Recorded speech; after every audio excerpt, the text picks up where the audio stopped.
Hello everyone, this is part 7 of my recent watches.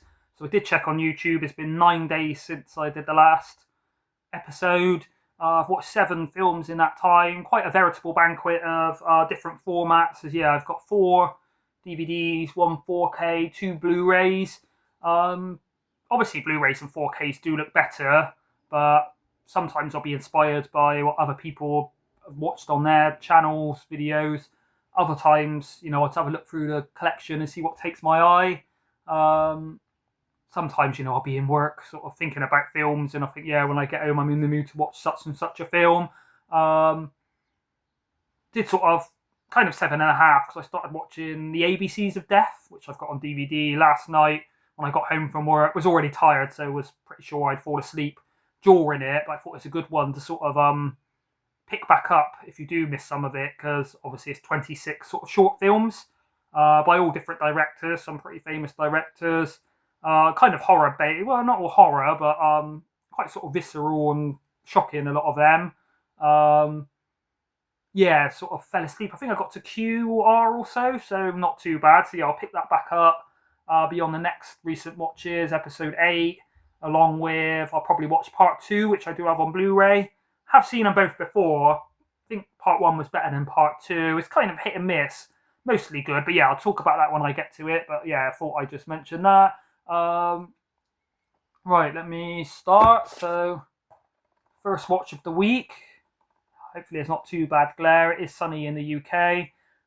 It's Dumplings, which is one of my favourites from the Tartan Asia Extreme label. They do have the short version on Free Extremes Part 1, which I did speak about recently, but in case anyone didn't see that video, yeah, the short version's I think like 45 minutes, whereas this one is 87.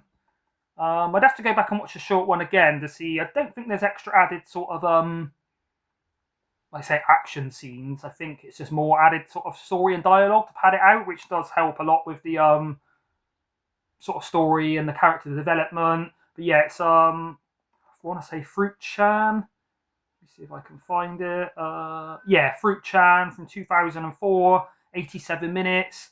I guess it's a Chinese film because yeah, it says I don't think you'll be able to see that, especially with the glare. But Cantonese/Mandarin, which I know is 2 of the languages they speak in China. I'll read out the synopsis on the back. So, Fruit Chan's gut-crawling, sick flick stylishly outgrosses Asian bad boys Takashi Miike and Park Chan-wook, quote from Total Film. Cult smash in the making, from quote from Daily Telegraph. Yeah, so no woman can possibly resist the token. Let me face this way so it might not be as bad glare. Sorry, no woman can possibly resist the token of rejuvenation. Flip over its dreamy, blissful side, and you will find an expansive nightmare of endless pursuit. An ex-starlet and now wife of a prominent businessman is desperate to resume her youth before her lifetime career as a housewife of the filthy rich is taken away. Learning of a mysterious chef whose dumplings apparently offer this most treasured of desires, she tracks her down. But what exactly is the secret to her recipe, and at what cost has it been devised? Alongside Takashi Miike and Park Chan-wook, Fruit Chan is considered to be one of the most talented and original directors working in Asia today.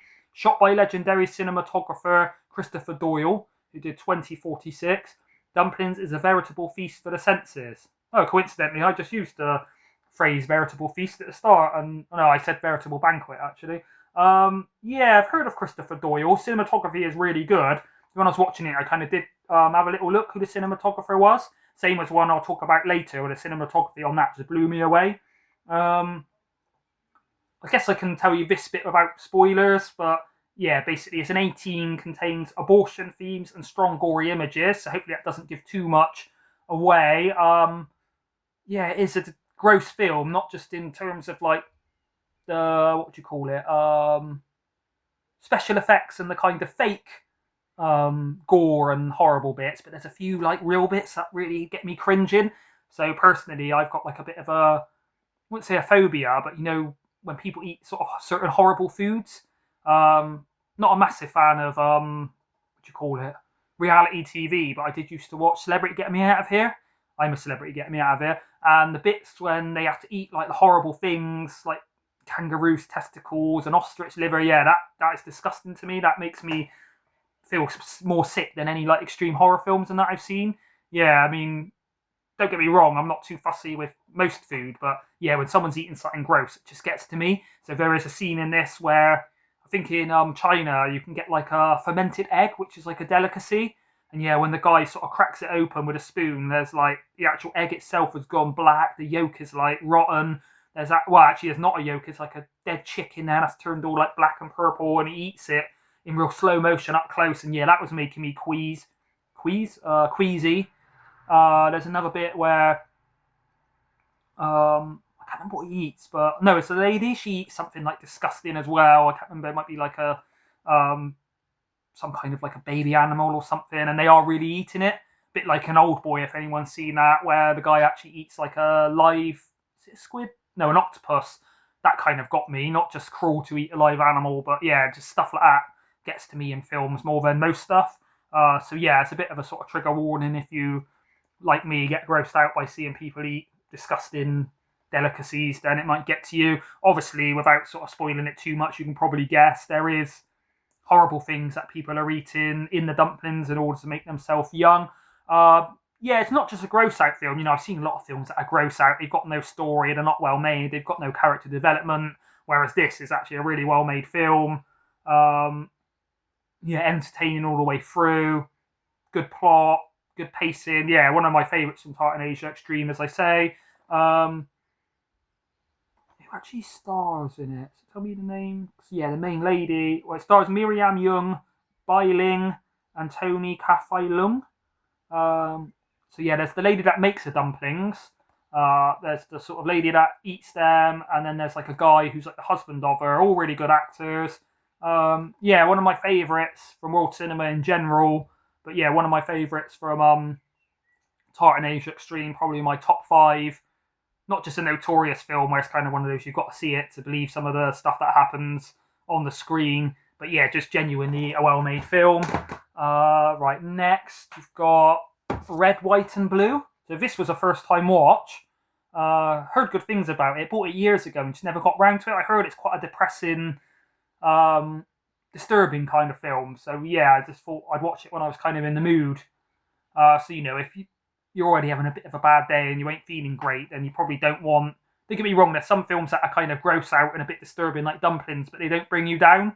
Then there's other films that are kind of depressing and leave you feeling a bit sort of horrible afterwards. And yeah, I've always heard this was one of those. So yeah, the other day it was quite sunny, had quite a good day, so I was in quite a good mood. So I thought, you know, if it brings me down, it's just not going to leave me too sort of depressed, to be fair.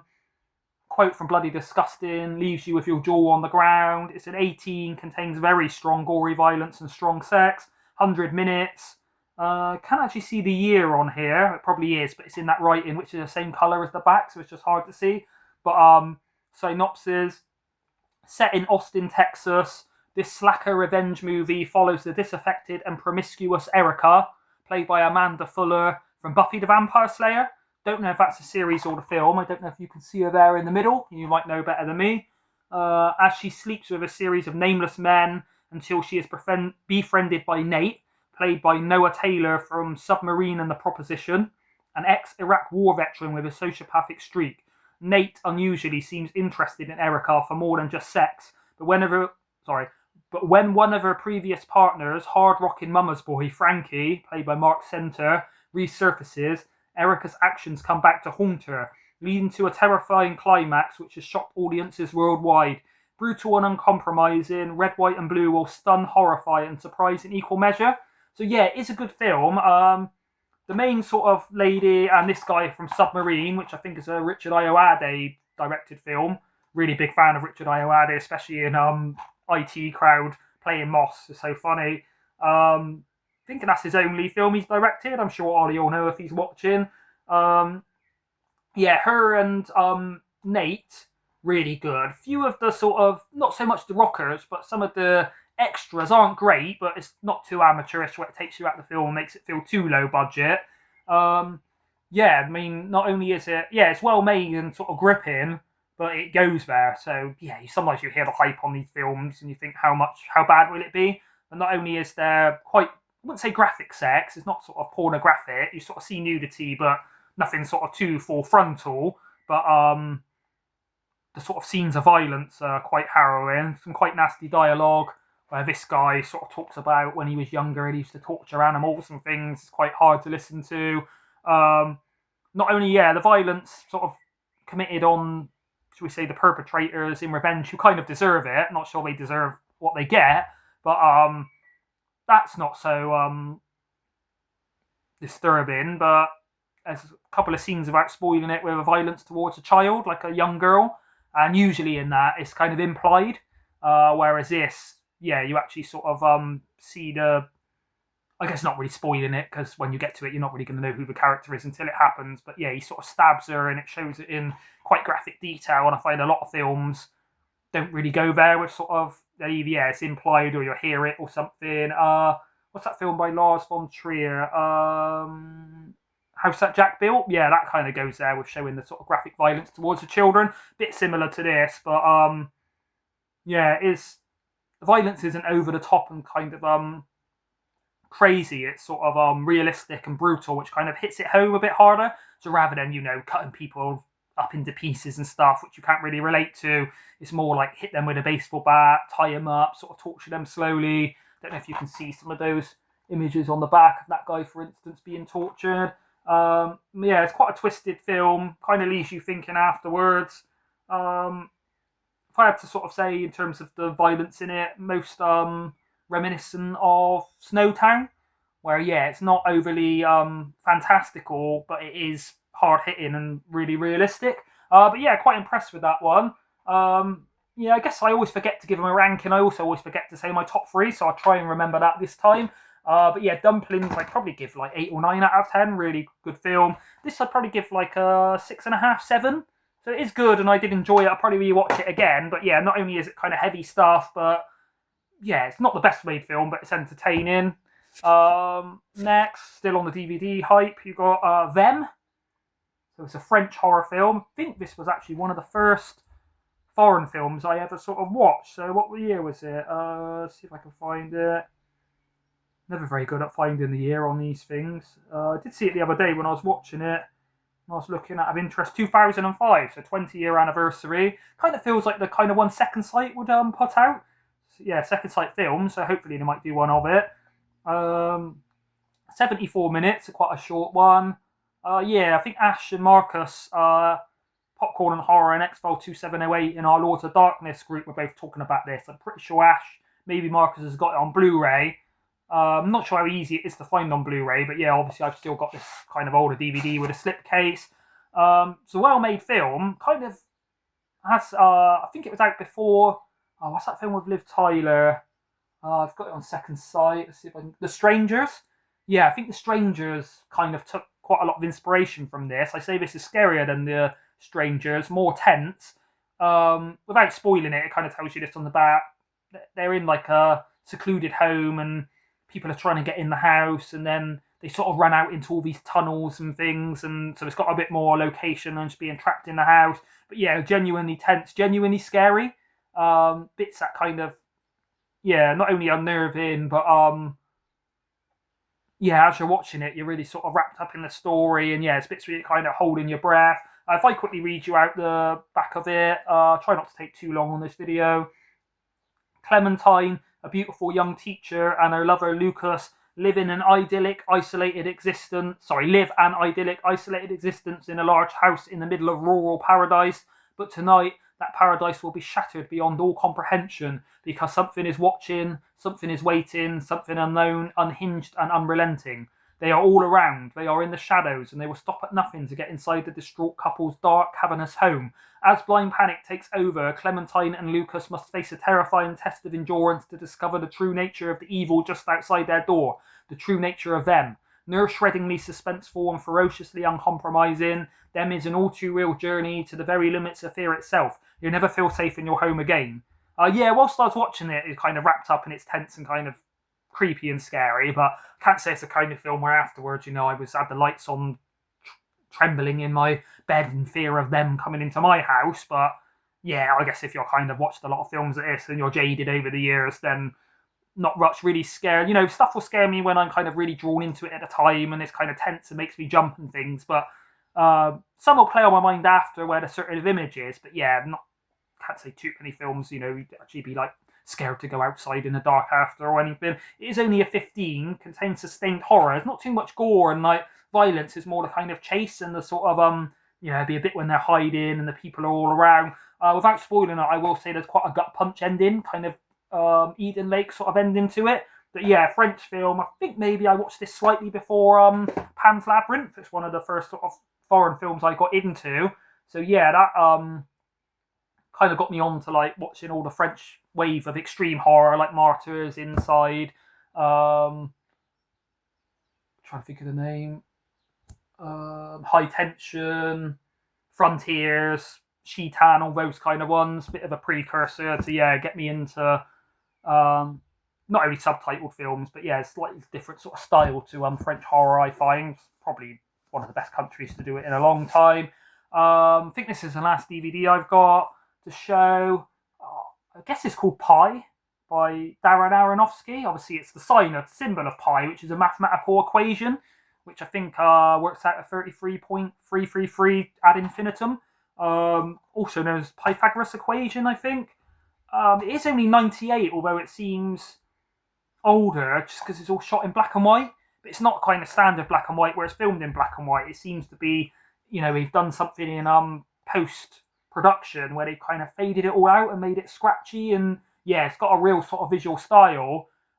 This is probably my favourite it's a tongue twister. Darren Aronofsky film. Black Swan I wasn't too crazy on. Mother I own but haven't actually watched yet. Requiem for a Dream I do really enjoy, but it is heavy stuff and quite disturbing and depressing, whereas this is kind of a bit lighter hearted.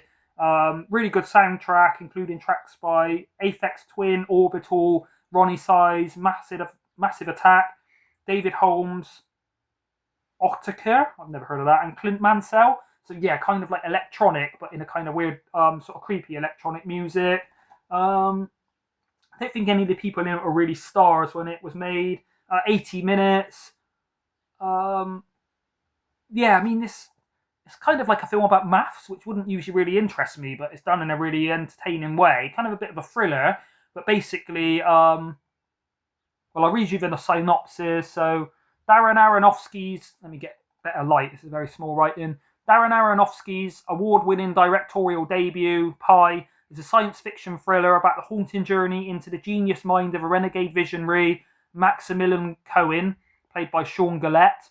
A brilliant, troubled man, Max is on the verge of the most important discovery of his life. For the past 10 years, he has been attempting to decode the numerical pattern beneath the ultimate system of ordered chaos, the stock market.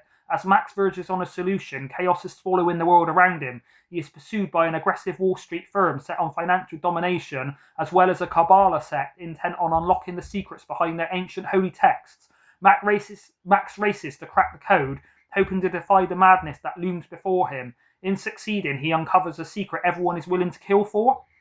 His little mantra is, mathematics is the language of nature. Everything around us can be represented and understood through numbers. If you graph these numbers, patterns emerge. Therefore, there are patterns everywhere in nature. So if anyone's heard of like the Fibonacci sequence, it's basically saying that if you look in nature, I think all flowers have it's like 7 or 9 petals, and that's kind of like a pattern. There's just within nature there's patterns. Some people would say it's kind of been preordained by like a creator, whereas I believe that through evolution, a flower might have 6 petals.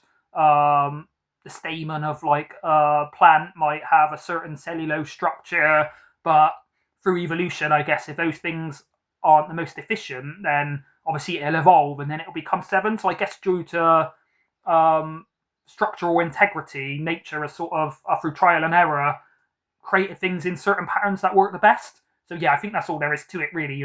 Evolution, Darwinism, is what has created these patterns rather than, a god saying, right, I'm going to make flowers with 9 petals or every day when he creates the world kind of thing. I'm not the biggest sort of guy in maths. I don't find maths too interesting. I'm not great at maths. Only just past GCSE level maths. But this, really interesting. Like it says, it's kind of a thriller where you've got the Wall Street aggressors kind of want the information that's in Max's head. So they're coming after him. And then sort of Jewish religious sects that study in the Quran, the kind of Kabbalah, they're not as insidious, but obviously they think that everything in the religious text is again a pattern, and if you can work out, so basically I think it's like a 206 number pattern, and he's been trying to find it. Some guy he studied with in maths and plays, I don't think it's chess, it's like checkers or something, with nearly had the number. Max kind of finds the number, doesn't think it's the right number, throws it in the bin, and then it's doing his head in. There's a bit where when it starts, I mean, I'll read this. When I was a little boy, my mother told me not to stare into the sun. So once when I was 6, I did. So yeah, basically says that he stares into the sun, goes blind, has bandages around his eyes, real scared, like alone in the darkness, and then gradually the light creeps in through the bandages. When he takes them off, not only can he see again, but he's kind of developed some like innate mathematical genius. The only sort of side effect is he gets terrible headaches, migraines. If he studies too hard or hears certain noises, it sets him off and he's literally on the floor like screaming. But yeah, the sort of aspect of where the two sects are coming, trying to find the numbers he's got in his head and stuff is kind of what makes it a thriller element. But yeah, if you haven't seen this, would highly recommend. Even if you don't think it's a kind of film for you, you know, black and white, art house, low budget, all about maths and patterns, sort of Da Vinci Code style, then yeah, give it a try, because this is usually my kind of thing. But yeah, probably one of my favourite films ever, to be fair, especially on that rewatch. Right, it's gone 21 minutes. I'll try and keep it, well, let's see how long this goes. Try not to talk about the others too long, but yeah, next you've got The Substance on 4K. I think everybody's seen this. I think I'm one of the last people to get round to watching it, to be fair. But yeah, heard all the hype. Thought, would it be disappointing after hearing everybody saying like film of the year? But no, it not only lived up to that. I wouldn't say it exceeded my expectations. You know, when everyone's saying it's a 5-star film, you can't really be 6 out of 5, can it? But yeah, really good. A lot of people I know watch this that aren't really into like body horror or horror in general. And obviously when they're telling me it's really extreme, there's some bits where I had my jaw on the floor. I was like, what the hell? Bits that are kind of disgusting, gory. I was kind of like, well, if these, without sounding condescending, casual fans are finding it brutal compared to, you know, some of the stuff I've watched over the years and probably a lot of the other people that watch this channel, how bad can it be? But yeah, it does really go there. There are some genuine shocking bits, some great special effects, amazing performances by Demi Moore and Margaret Qualley, especially Qualley, don't know how you say it. Dennis Quaid, disgusting in it. I mean, not him as such, but his attitude, the way he plays the character when he's eating the, I think it's prawns or shrimp. Yeah, I think it's prawns. It's like zoomed right into his teeth and he's got stains and he's chewing them all up with his mouth open. Yeah, it is kind of really makes him a disgusting character. Good story, good acting, just good all round, flawless kind of film. But for me, the cinematography in this, amazing. Some of the best I've ever seen. Not just well shot, and it's all kind of done in a clinical fashion, like really clean sort of bathrooms and things. But some of the shots, I was just thinking, how the hell did they film that? There's a bit where, is it Demi Moore's character or when she's Margaret Qualley? Well, Margaret Qualley's playing her. I think it's Demi Moore. Sort of looking in the mirror, so the camera's here, so sort of filming her. Then it slowly goes back over her shoulder to film behind her. But you never once see the camera in the mirror. The way it sort of pans back is so smooth. It's just, yeah, there's a few shots in here. Obviously, I'm no kind of cinematographer, but I'm like, how the hell did they film some of this? Yeah, the camera work for me, some of the best I've ever seen. Director of photography is Benjamin Crasson, BSc. Not really heard of him, but be interested to see more by him. Written and directed by Coralie Fargate, I guess you say it, who apparently did Revenge, which I am trying to get on the Second Sight Films, but quite a hard one to find. But yeah, would agree, 5-star film, brilliant. Looking forward to watching it again. Really shocking moments. Music's really good in it, kind of electronic music. I sort of, I guess it's a bit of like a metaphor and a allegory to not just beauty standards, but to how far some people will go with plastic surgery and hurting themselves and butchering their body to look better. But a bit of like a metaphor on sort of age and attractiveness. So yeah, there's one scene where when Demi Moore's older in this, she must be, I don't know, 50, 60. Still looks good for age, to be fair, but some guy will knock on her door and because she's making noises, scream at her and be horrible. And then once Sue, she's called, but Margaret Qualley's character answers the door. She's young and attractive. He's like, oh, make as much noise as you want. Oh, let me know if you need help with DIY. And he's just pandering to her. So it kind of, it's got quite a lot of subtext and things, not just to the way the sort of industry is. And once actors or actresses get older, they're kind of tossed by the wayside for younger models, so to speak. But there's also, a bit of like, people will do anything to their body to look better. I think where a lot of films are just sort of surface, this does have a lot of like subtext and things to it. Probably a kind of film you could study and break down a bit more. I won't go in it too much because, I'm running out of time. 141 minutes, quite long, but really flew by. But sure, everybody's seen this and knows about it, so not too much more I can add. I won't go on about this one too long, just because everybody's seen this, surely. Alien. I got this on Steelbook or Blu-ray. I'm not the biggest collector of Steelbooks. I don't, even on my favourite films, I don't really seek them out. But I think sometimes it's a case of, with this one, I think I bought it in HMV. It was the same price on Steelbook as it was on Blu-ray. I don't think that's the case nowadays. They'll charge like a tenner more. But I'm pretty sure this was I think it was like 15 or so on the standard. Maybe it's like a pound or two more. But when they're kind of the same price or whatever, then I will always choose Steelbook over the Blu-ray, just get it more collectible. And with this kind of artwork, really like the way it looks. Alien, probably my second favourite film ever. So probably The Thing, then Alien, then Old Boy. But obviously on one of the live streams, hard for me to say. What's he called? Was it Carlos Eastwood Fan for Life? It was either him or Pedro's Movie Cavern was asking some really good questions. And one question he asked us to decide was, what do you prefer out of Alien and The Thing? And I was like, you literally couldn't have asked a harder question. The Thing is quite an easy answer. But obviously he's comparing my two favourite films ever. So I think Roy from Blue Roy's Movies, Roy Barrett, kind of said on the group once he'd rewatched it back, he's like, he would have had something to say about everybody just choosing The Thing over Alien. And I was like, to be fair, Roy, it's not that I'm looking down on Alien. Alien is an amazing film. It's just the only film he could have compared it to that would beat it for me is The Thing. But what can I say about Alien? Everybody knows this. Absolutely classic horror, brilliantly directed, amazing performances. Sure, this won't be a spoiler. I think everybody's seen it, but I'm guessing when this was first showed in theatres, cinemas, whatever you call it, in 1979, the scene with John Hurt, where obviously he's got the face hugger on, it kind of leaves him and you think it's all over. And then they're sat at the dinner table and then obviously the chest burster comes out of his chest. I imagine that absolutely shocked audiences. I'm thinking of doing a video of like 5 most shocking moments in film history, or at least that I'd imagine, because a lot of them are, out before I was born, or films I've never seen at the cinema.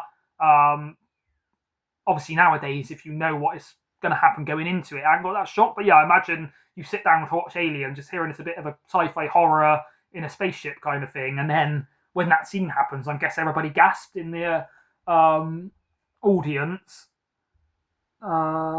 Music by Jerry Goldsmith, brilliant music. My favourite film by Ridley Scott, obviously Blade Runner, very close to this in terms of technical excellence. Gladiator's good. He's done a lot of good films. I won't go on about it too much. Brilliant cast. Tom Skerritt, Sigourney Weaver, Veronica Cartwright, Harry Dean Stanton, rest in peace, John Hurt, Ian Holm, and Yaphet Kotto as Parker. I can't say there's any scenes or anything in this that aren't perfect. It is a flawless film. 10 out of 10, same as The Thing and Old Boy. Obviously, being my top 5 films, it kind of has to be like flawless in my opinion. Screenplay by Dan O'Bannon, that also wrote Dead. I just forget the name of it. It's one of the Video Nasty, Dead and Buried. Brilliant cast, but Sigourney Weaver amazing in this. Obviously, one of the best sort of horror protagonists. I think that's another question he asked. And I think I went for Heather Langenkamp's Nancy from Nightmare on Elm Street. And when Ollie said this, I was like, not only is she a strong character, she's kind of the ultimate badass. So there's a quotable dialogue. But I've spoke about it more than I said I would. Everybody knows Alien, but I thought I'd give my thoughts on it. But brilliant film. One of my favourites ever. One that every time I watch it, it kind of gets better. Brilliantly paced, never gets boring. Don't show me Alien too much, which is kind of one of its strengths. I think the alien was just a guy in a rubber suit, although it looks good when you do see it. A bit like think it's called Bruce, they call him, the shark in Jaws. Kind of, if you haven't got if you don't show the creature too much, or at least too early, it adds to the suspense and stuff. Obviously, the design and that's done by H.R. Geiger, which is really interesting artist. Right, on to the last one of the week, Wolf Cop. Sorry, there's too much glare. So yeah, it's a comedy horror. It's kind of silly, but it's really entertaining. Got some really funny moments in it. Cult horror comedy of the year, it says here. I'll read the synopsis. Small town cop Lou Garou, which if anybody knows is French, or at least what they say in Cajun Louisiana for werewolf. So a bit of a good play on werewolf name. Small town cop Lou Garou drinks too much, and when bad things happen, he tends to look the other way. One night, acting out of character, Lou follows up on a disturbance call in a remote area, but shortly after he arrives on the scene, he blacks out. When he wakes up, he can't remember anything. His senses are heightened, and his hair is growing at a rapid rate. That night, Lou Garou's transformation from man into rage-fueled werewolf takes shape. Wolf Cop is one cop's quest to become a better man, one transformation at a time. 77 minutes, quite a short, well-paced film. It's a 15, strong gory violence, nudity, strong language. 2014, so 11 years old. Yeah, I got this years ago. I'm not sure this is out of print and hard to find now, but yeah, it's an enjoyable one. It's silly in that, but that's kind of what you expect from a film called Wolf Cop. There's some really sort of funny dialogue in it. One bit when he's first transforming and he looks up and says, I think it's like, obviously police slang, it's like fuzz, like hot fuzz. If anyone's seen that film. Yeah, there's one bit when he sort of transforms, he's got hair on his face, he looks up and says, here comes the fuzz or something.